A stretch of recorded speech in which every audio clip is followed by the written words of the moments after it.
The morning began like so many others at Butler's farm, quiet, gray, and heavy with the promise of rain. Moira Dingle stood in the yard, pulling her coat tighter around herself as the wind whipped across the fields. She'd barely slept. Lately, sleep came in fragments, broken by worry and memories she couldn't silence. Farming had never been easy, but something felt different now, like the land itself was holding its breath. Cain had warned her not to push herself. The machinery had been acting up for days, and Moira's head wasn't in the right place. But Moira Dingle had never been one to sit still, especially not when the farm depended on her. She told herself she'd be careful. She always did. The accident happened in seconds. Moira climbed onto the tractor, intent on moving a load of hay before the weather turned worse. Rain began to fall, light at first, then harder, turning the ground slick beneath the wheels. As she steered toward the lower field, the tractor jolted violently. A sharp metallic crack rang out, loud, final, wrong.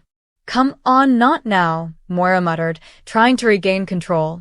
But the brakes failed. The tractor lurched forward, sliding toward the edge of the embankment near the stream. Moira's heart pounded as she fought the wheel, panic flooding her chest.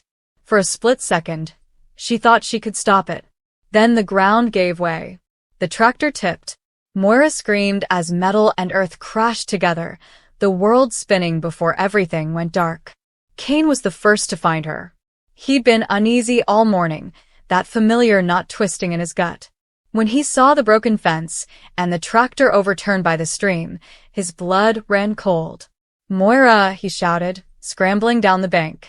She lay motionless, half submerged in mud and rainwater, her face pale, eyes closed. Blood trickled from a cut at her temple. Cain dropped to his knees, hands shaking as he gently touched her shoulder. "Moira, come on, don't do this to me," he whispered, his voice breaking. She didn't respond. Sirens echoed through the village not long after, drawing worried faces from doorways and windows. Charity arrived first, breathless and wide-eyed, followed by Mac and several others.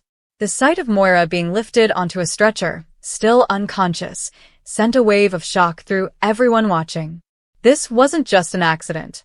This was Moira Dingle. Strong. Unbreakable. Or so they'd all believed. At the hospital, time seemed to stretch endlessly. Cain sat rigid in the waiting room, his hands clenched so tightly his knuckles were white. He replayed every argument, every moment he'd failed to tell Moira how scared he was of losing her.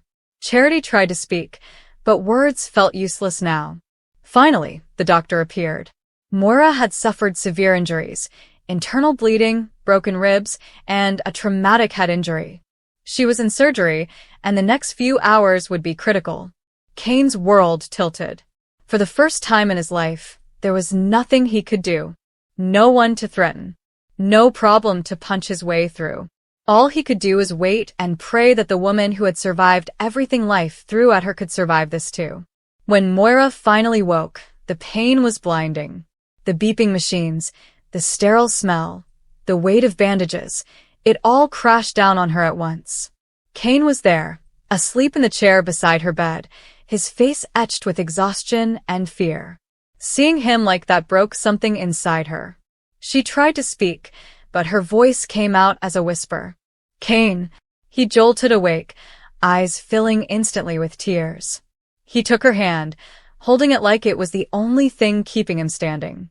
"Don't you ever scare me like that again," he said hoarsely. "I thought I'd lost you." Moira closed her eyes, tears slipping down her cheeks. She'd always believed she was indestructible. The accident proved how wrong she'd been. The road ahead would be long, rehabilitation, pain, and the fear that she might never return to the farm the same way again.